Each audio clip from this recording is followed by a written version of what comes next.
भगवान की जय। बोलो श्री स्वामी जी महाराज की जय। बोलो शिव शंकर भगवान की जय। किसी संत का हाथ मस्तक पर पड़े तो भक्ति के संस्कार उत्पन्न होंगे।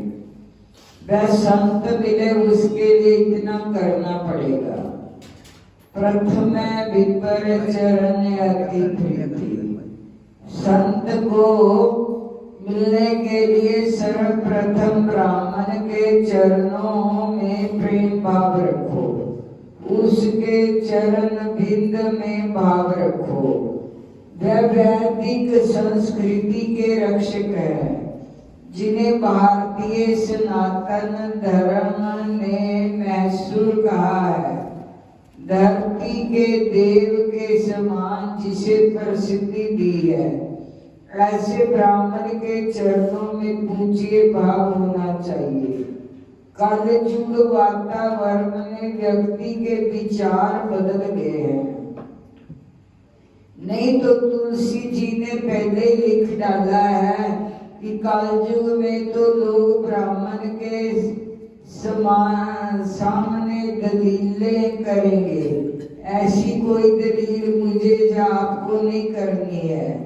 जो ब्रह्म मदा हो उसके चरणों में सिर झुकाएं। विपर कुल द्रोही भक्ति प्राप्त नहीं कर सकता। रामायण में तो कठोर सूचना दी है। तुलसी जहां तक बोल डालते हैं, प्रमाण दे दिया।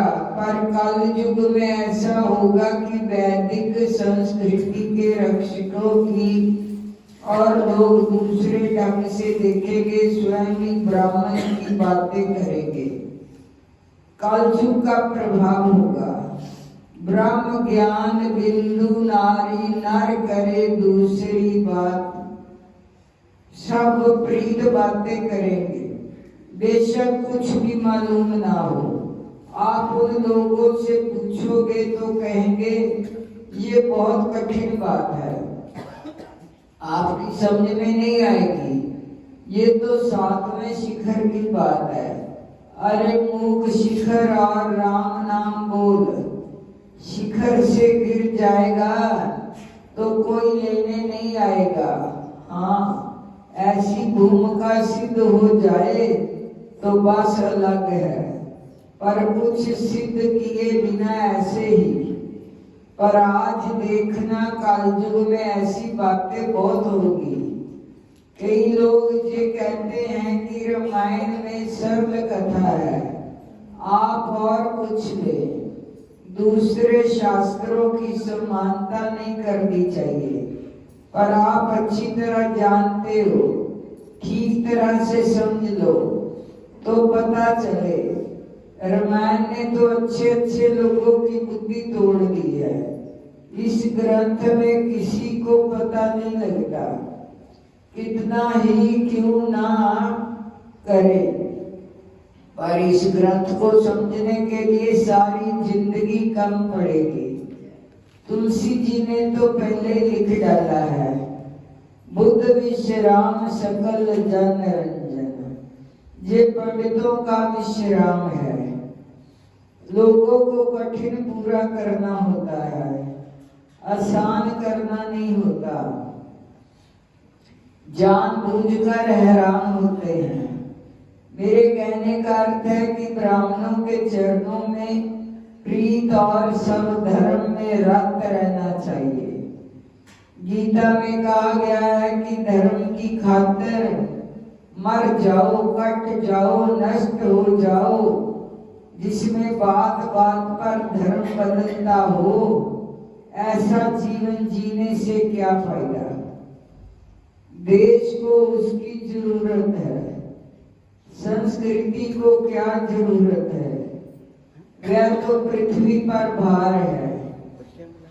5 मिनट में संप्रदाय बदल दे, 10 मिनट में धर्म बदल दे, 5-5 दिन में माला बदल दे।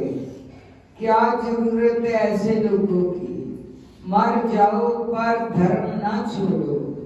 निज धर्म में रुचि और ऐसा करने से मेरे चरणों में अनुराग जागेगा तो वैराग्य धीरे धीरे आएगा। लक्ष्मण, वैराग्य आने से जीवन निर्मल बनेगा। ऐसे प्राणी पर मेरी कृपा जागेगी। जैसे कृपा जागेगी तो कोई संत आकर खड़ा रहेगा। मेरी कृपा प्राप्त करने के लिए आपको ब्राह्मण के चरणों में से प्रेम यात्रा करनी होगी। इस तरह मेरी कृपा होगी। मेरी कृपा के बारिश को फिर कोई संत मिलेगा।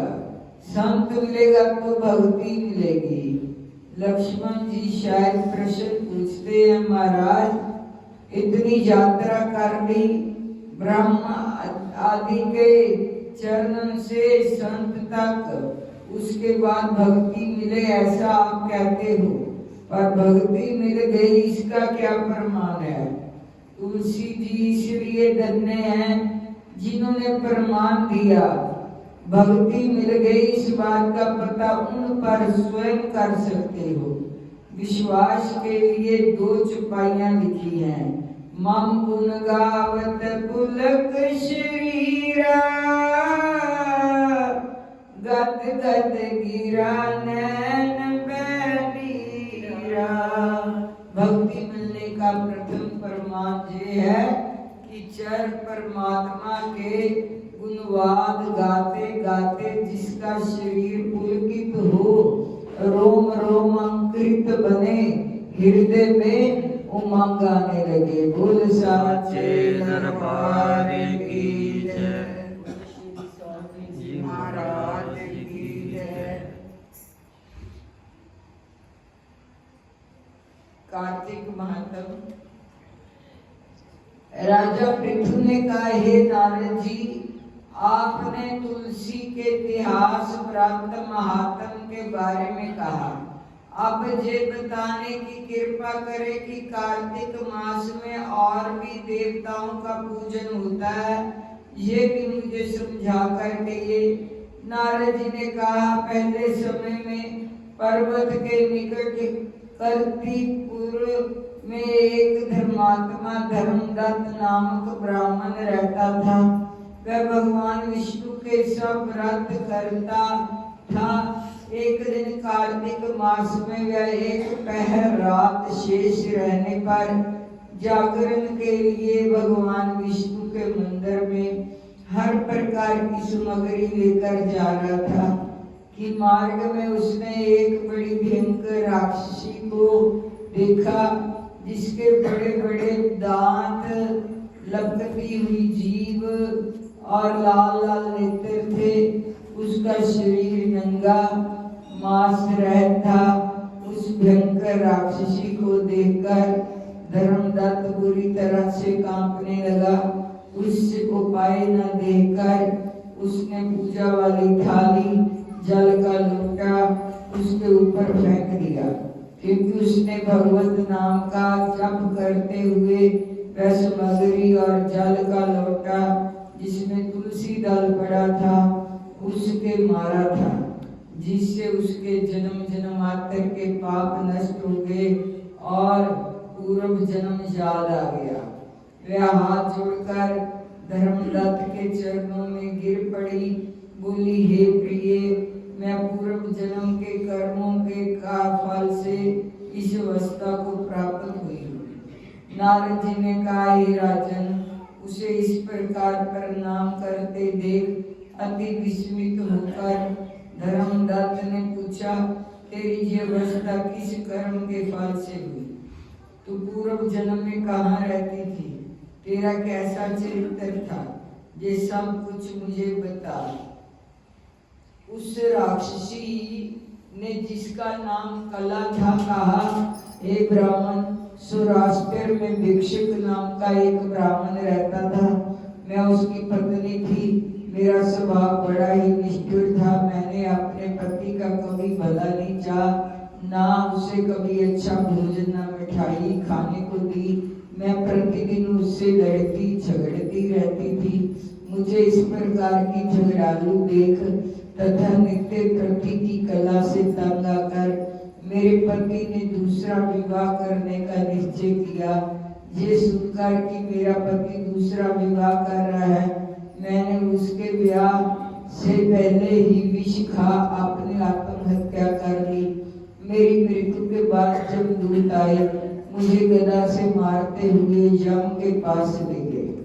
यमराज ने मुझे देखकर चित्रगुप्त से पूछा, हे चित्रगुप्त, इसने क्या कर्म किया है?